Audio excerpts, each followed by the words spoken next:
নমস্কার। প্রিয় দর্শক, ইতিমধ্যে তো সরকার পরিবর্তন হয়েছে নির্বাচনের মধ্য দিয়ে, এবং নতুন সরকারের শপথ গ্রহণ হয়ে গেছে। যারা মুখ্যমন্ত্রী হয়েছেন শুভেন্দু অধিকারী, যে শুভেন্দু অধিকারী একসময় তৃণমূল কংগ্রেসের নেতা মন্ত্রী ছিলেন। সেই শুভেন্দু অধিকারী 2021 সালে তৃণমূল কংগ্রেস ত্যাগ করে বিজেপিতে জয়েন করেন। তারপর থেকে শুভেন্দু অধিকারীর ক্রমাগত উত্থান হতে থাকে, এবং আজ তিনি মুখ্যমন্ত্রীর পদে বসেছেন। আমার প্রতিবেদনের বিষয় সেটা নয়। আমার প্রতিবেদনের বিষয় এইটাই, আহ, যে সময়ে দাঁড়িয়ে আমাদের রাজ্যে নতুন সরকার গঠন হচ্ছে, ঠিক সেই সময় দাঁড়িয়ে একই দিনে রাজ্যের প্রাক্তন মুখ্যমন্ত্রী, যদিও তিনি এই প্রাক্তন কথাটা শুনতে অভ্যস্ত নন, তিনি এই প্রাক্তন শব্দটিকে বিরক্তি হিসাবেই দেখে থাকেন বলে মনে করা হচ্ছে। সেই প্রাক্তন মুখ্যমন্ত্রী মমতা বন্দ্যোপাধ্যায় তার বাড়িতে বসে একটা অনুষ্ঠান করলেন 25শে বৈশাখকে কেন্দ্র করে। সেই 25শে বৈশাখকে কেন্দ্র করে অনুষ্ঠানে তিনি যে কথাগুলো বলেছিলেন, সেই কথাগুলোই আপনাদের কাছে একটু শুনিয়ে নেব। তারপর আমার মূল কথাগুলো আসবো। দেখুন, তার আগে বলি, যে বিষয়কে নিয়ে আমি প্রতিবেদন করতে চলেছি, এই বিষয়কে নিয়ে অনেকেই বহু কথা বলে ফেলেছেন। আপনারা হয়তো ভাবতে পারেন আবার একঘেয়েমি একই জিনিস নিয়ে ভিডিও করা। আমার মূল উদ্দেশ্য হচ্ছে, অনেকেই অনেক রকমভাবে তার মতামত প্রকাশ করেছেন, কিন্তু আমি যে বিষয়গুলো আপনাদের সামনে তুলে ধরতে চাইছি সেগুলো একটু ভিন্ন হতে পারে। সেই কারণেই বলবো, আগে আসুন মমতা বন্দ্যোপাধ্যায়ের তিনি কি বললেন সেই বিষয়গুলো আপনারা একটু শুনুন। তারপর আমি আমার মূল প্রতিবেদনে ঢুকবো। আসুন আগে মমতা বন্দ্যোপাধ্যায়ের কথাটা একটু শুনি আমরা। বাংলার যত রাজনৈতিক বিরোধী দল আছে সহ সমস্ত ছাত্র সংগঠন, তাদের সবাইকে নিয়ে আমরা সবাই চাই একটা যৌথ প্ল্যাটফর্ম তৈরি হোক যারা বিজেপির এগেনস্টে। এমনকি আপনারা যদি বলেন লেফটিস্ট, আমার কোনো ইগো নেই, আমি সবাইকে নিয়েই চলতে চাই। এবং আজকের যা অবস্থা, বিজেপিকে যদি রুখতে হয়, লেফটিস্ট সবাইকে, আল্ট্রা লেফট সবাইকে, আমাদের তৃণমূল কংগ্রেস আমরা কথা দিচ্ছি, ন্যাশনাল পার্টি সবাইকে, যার যতটুকু শক্তি আছে, দিল্লিতেও যেমন আমরা লড়াই করব, তেমনি বাংলাতেও আসুন আমরা জোট বাঁধি। তো প্রিয় দর্শক বন্ধুরা, আপনারা মমতা বন্দ্যোপাধ্যায়ের আবেদন, কাতর আবেদন বলা যেতে পারে, সেই আবেদন আপনারা শুনলেন। এখন আপনাদের মনে হতে পারে বিজেপির বিরুদ্ধে যারা লড়াই করতে চাইছেন, বিজেপিকে আপনার পছন্দ হতে পারে, না হতে পারে, কিন্তু বিজেপির বিরুদ্ধে যারা লড়াই করতে চাইছেন তাদেরকে মমতা বন্দ্যোপাধ্যায় একত্রিত করতে চাইছেন। এবং তিনি একথা বলছেন, বামপন্থীদের ক্ষেত্রেও তার কোনো আপত্তি নেই। যে বামপন্থীরা তার চরম শত্রু ছিল, যে বামপন্থীদের বামপন্থী সরকার পশ্চিমবঙ্গের রাজনীতির ময়দান থেকে মুছে দেওয়ার জন্য, যে বামফ্রন্ট সরকারকে গদিচ্যুত করবার জন্যই যে বিজেপিকে তিনি ডেকে নিয়ে এসেছিলেন, সেই বিজেপি আজকে তার দৌলতে, তার বদান্যতায় আজকে ক্ষমতায় এসে বসেছে। তাদের বিজেপির মুখ্যমন্ত্রী প্রতিষ্ঠিত হয়েছে পশ্চিমবঙ্গে। সেই বিজেপির জন্য তিনি বিজেপির বিরুদ্ধে লড়াই করতে বামপন্থীদেরও ডাকছেন, বামফ্রন্টের যারা রয়েছেন তাদেরকেও ডাকছেন। আপনি ভাবুন একবার, 2011 সালে পালাবদলের পর একসঙ্গে হাজার হাজার সিপিআইএম এর বামপন্থীদের পার্টি অফিস এই তৃণমূল কংগ্রেসের ঠ্যাঙাড়ে বাহিনী দখল করে নিল, হাজার হাজার পার্টি অফিস পুড়িয়ে দিল। হাজার হাজার মানুষকে তারা শহীদ করলেন, বামপন্থী সমর্থক হওয়ার সুবাদে, বামপন্থী নেতা কর্মী হওয়ার সুবাদে তাদেরকে হত্যা করা হলো, খুন করা হলো। এমনকি আপনারা জানেন, এমন এমন ঘটনা ঘটেছে, রাস্তার মাঝখানে মাওবাদী দিয়ে দিয়ে খুন করিয়ে রাস্তায় ফেলে রাখা হলো।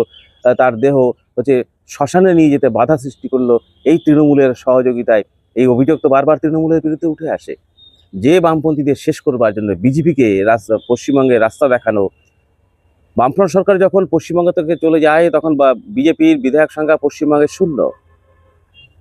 আরএসএস তাদের জায়গা সেইভাবে করতে পারেনি, কিন্তু বামফ্রন্ট সরকার সরে যাওয়ার পর পশ্চিমবঙ্গে বিজেপির উত্থান শুরু হতে থাকে। সেই সঙ্গে আরএসএস এর শাখা প্রশাখা বৃদ্ধি হতে থাকে, আরএসএস এর প্রশিক্ষণ শিবিরগুলো বৃদ্ধি হতে থাকে। আজকে কয়েক হাজার প্রশিক্ষণ শিবির আরএসএস এর এই পশ্চিমবঙ্গে। আজকে বিধায়ক সংখ্যা 208-এর কাছাকাছি পৌঁছে গেছে বিজেপির এই তৃণমূলের জন্য। আজকে সেই তৃণমূলের নেত্রী মমতা ব্যানার্জি, তিনি আজকে বলছেন বিজেপির বিরুদ্ধে লড়াই করবার জন্য বামপন্থীদের সঙ্গে চাইছেন।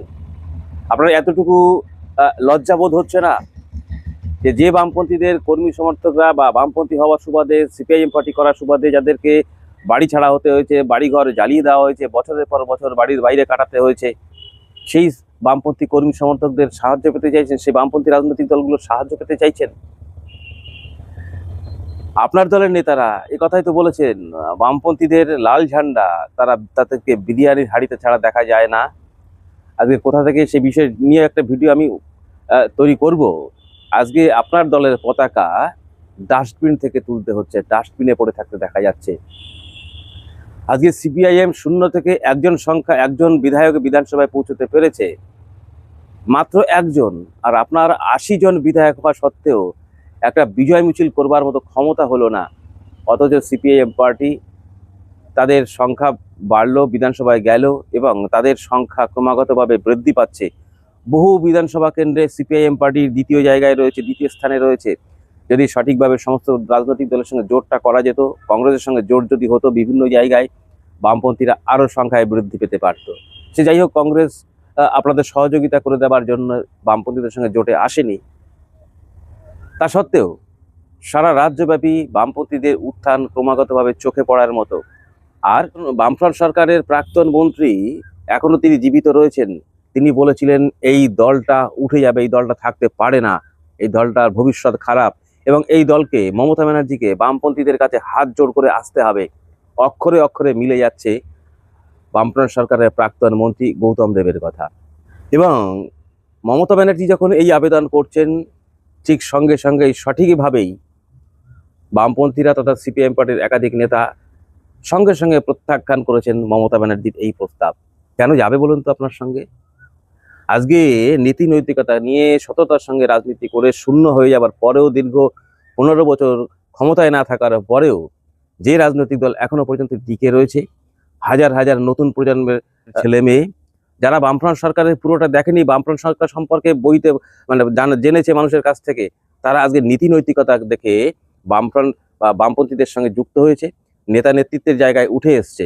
যাদের গায়ে, এই বামপন্থীদের কোনো নেতা কর্মীর গায়ে দুর্নীতির কোনো ছাপ লাগতে দেয়নি, দুর্নীতি এদের কাছে আসতে ভয় পেয়েছে দীর্ঘ 15 বছর ক্ষমতার বাইরে থাকার পরেও।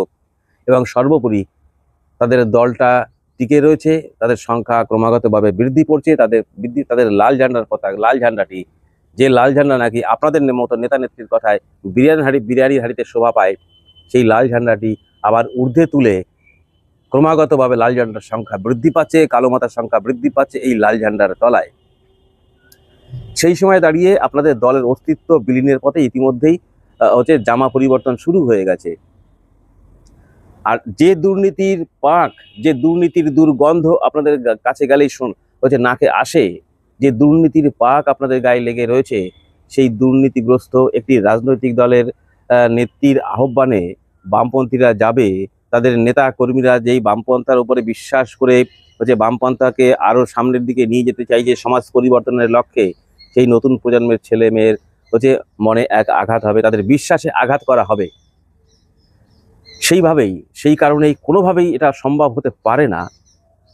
প্রবীণ প্রজন্মের কথা ছেড়ে দিলাম আমি, তারা একটা নীতি আদর্শ তারা দেখেছে, তারা নীতি আদর্শ মেনে চলার চেষ্টা করে, চলে। এবং এই নতুন প্রজন্মের ছেলে মেয়েরা যারা এই প্রবীণ প্রজন্মের তাদেরকে দেখে বামপন্থী নেতাকর্মী এবং বামপন্থীদের যে নীতি আদর্শ, সেই নীতি আদর্শের উপর বিশ্বাস রেখে তাদের সঙ্গে যুক্ত হচ্ছে, এখনো পর্যন্ত যুক্ত হচ্ছে সমাজ পরিবর্তনের লক্ষ্যে।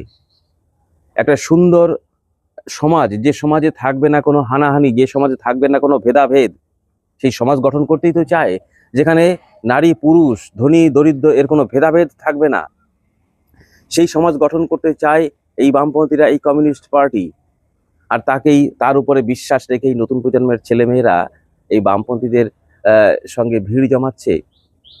আর সেই বামপন্থীরা যারা সুন্দর সমাজ গঠন করতে যায়, তারা কখনোই আপনাদের সঙ্গে যেতে পারে? আপনি এই আবেদন করলেনই বা কি করে? যদি আপনাদের সঙ্গে কোনোভাবেই বামপন্থীরা বিজেপির বিরুদ্ধে লড়াই করতে গিয়ে আপনার সঙ্গে জোট করতে যায়, নতুন প্রজন্মের ছেলে মেয়েদের মনে এক ব্যাপক আঘাত পড়বে, তাদের বিশ্বাসে আঘাত পড়বে। যখন একটা মানুষের বিশ্বাসে আঘাত হয়, তখন সেই মানুষটার ভেতরকার ভেঙে দুমড়ে মুচড়ে যায়, আর সে সামনের দিকে এগোতে ভয় পায়। স্বাভাবিকভাবেই নতুন প্রজন্মের বিশ্বাসে আঘাত করতে চায় না বামপন্থীরা, আঘাত করবে না এই বামপন্থীরা। কারণ বামপন্থীদের আসল একমাত্র লক্ষ্য একটা সুন্দর সমাজ গঠন। ওই একই কথা, যেখানে থাকবে না ধনী দরিদ্রের কোনো ভেদাভেদ যেখানে থাকবে না, উঁচু নিচের ভেদাভেদ যেখানে থাকবে না, সাদা চামড়া কালো চামড়ার ভেদাভেদ, যেটা আপনারা করে এসেছেন এতদিন ধরে, বিজেপিও সেই নীতিতে বিশ্বাস করে বলে বামপন্থীদের অভিযোগ। স্বাভাবিকভাবেই কখনো এই জোট হতে পারে না তৃণমূল কংগ্রেসের মতো একটি দুর্নীতিগ্রস্ত রাজনৈতিক দল, যাদের আপাদমস্তক হচ্ছে দুর্নীতিতে ভরা, দুর্নীতির দুর্গন্ধ পাঁক তাদের এই তৃণমূল কংগ্রেসের হচ্ছে গায়ে লেগে আছে, হতে পারে না। আর বিজেপির বিরুদ্ধে লড়াই, বিজেপির বিরুদ্ধে লড়াই তো প্রকৃত অর্থেই বামপন্থীরাই করে চলেছে, এই সিপিআইএম পার্টিই করে চলেছে। ক্ষমতা থেকে চলে যাওয়ার পর দীর্ঘ 15 বছর ধরে দাঁতে দাঁত কামড়ে এই বামপন্থীরাই তো লড়াই করে চলেছে বিজেপিকে হচ্ছে রাজনৈতিকভাবে হচ্ছে যাতে শক্তি বৃদ্ধি না করতে পারে। সারা রাজ্যব্যাপী আপনি ক্ষমতায় রয়েছেন, একটা স্বৈরাচারী রাজনৈতিক দলের ভূমিকা পালন করেছে আপনার দল, আপনি তার মধ্যে দাঁড়িয়েও শত ভয় ভীতিকে উপেক্ষা করে, আক্রমণকে উপেক্ষা করে হচ্ছে এই বিজেপির বিরুদ্ধে লড়াই করতে গিয়ে, সুন্দর সমাজ গঠনের সঙ্গে লড়াই করতে গিয়ে, সুন্দর সমাজ গঠনের লক্ষ্যে লড়াই করতে গিয়ে কাঁধে লাল ঝান্ডাটি উঁচু করে নিয়ে হচ্ছে মানুষ ক্রমাগতভাবে এর সঙ্গে হচ্ছে বামপন্থীদের সঙ্গে আসতে শুরু করেছে। যে সময় আপনার পতন দেখা যাচ্ছে, আর আমি যে কথাটা আবার বলি, নির্বাচনের আগেও আমি কথা বহুবার বলবার চেষ্টা করেছি, আগামী 6 মাসের মধ্যে আপনার রাজনৈতিক দলের অস্তিত্ব টিকে থাকবে কিনা তা নিয়ে সন্দেহ দেখা দিয়েছে। যে পরিমাণে আপনার দলের নেতা কর্মীরা মুখ খুলতে শুরু করেছে, যেভাবে আপনার দলের নিচের স্তরের কর্মীরা ইতিমধ্যেই জামা বদল করে বিজেপি হতে চাইছে, সেই রাজনৈতিক দলের হচ্ছে অস্তিত্ব টিকে থাকা মুশকিল। সব থেকে বড় কথা হচ্ছে, দীর্ঘ 15 বছর ক্ষমতায় না থাকার পরে অনেক অত্যাচার অবিচার হয়েছে বামপন্থী কর্মী সমর্থকদের ওপর, সিপিআইএম পার্টির কর্মী সমর্থকদের উপর। পাশে গিয়ে দাঁড়িয়েছে সিপিআইএম পার্টির নেতৃত্বরা দাঁড়িয়েছে। এখনো পর্যন্ত যেখানেই আক্রমণ হয়, সেখানেই কোনো কর্মী সমর্থকদের উপর আক্রমণ হলে এখনো পর্যন্ত ছুটে যায়, তার পাশে গিয়ে দাঁড়ায়, তাকে আইনি সহায়তা দেয়, তার সমস্ত রকম হচ্ছে সহযোগিতার আশ্বাস দিয়ে থাকে, সহযোগিতা করে থাকে এই বামপন্থীরা, এই কমিউনিস্টরা। আর আপনার দলের নেতাকর্মীরা যখনই আপনি নির্বাচনে হেরে গেলেন, আপনার দলের কর্মী সমর্থকরা মার খাচ্ছে, ঘর বাড়ি ভেঙে দেওয়া হচ্ছে, জ্বালিয়ে দেওয়া হচ্ছে, আর তার পাশে আপনার নেতাকর্মীদের দাঁড়ানো তো দূরের কথা, নেতাদের দাঁড়ানো তো দূরের কথা, ফোন পর্যন্ত ধরছে না এমন অভিযোগ উঠছে, বাড়ি ছাড়া হয়ে গেছে। যে নিচু স্তরের কর্মীরা মার খাচ্ছে, আর আপনার দলের নেতারা যারা হেরে গেছে, যারা হচ্ছে তোলাবাজি করেছে, যারা মস্তানি করেছে, তারা এলাকা ছাড়া, তাদের গায়ে মার পড়ছে না। তারা নির্দিষ্ট হচ্ছে নিজেকে সুরক্ষিত রেখেছে কোনো একটা জায়গায় গিয়ে, অথচ তাকে সমর্থন করেছে যারা, তারা আজ মার খাচ্ছে।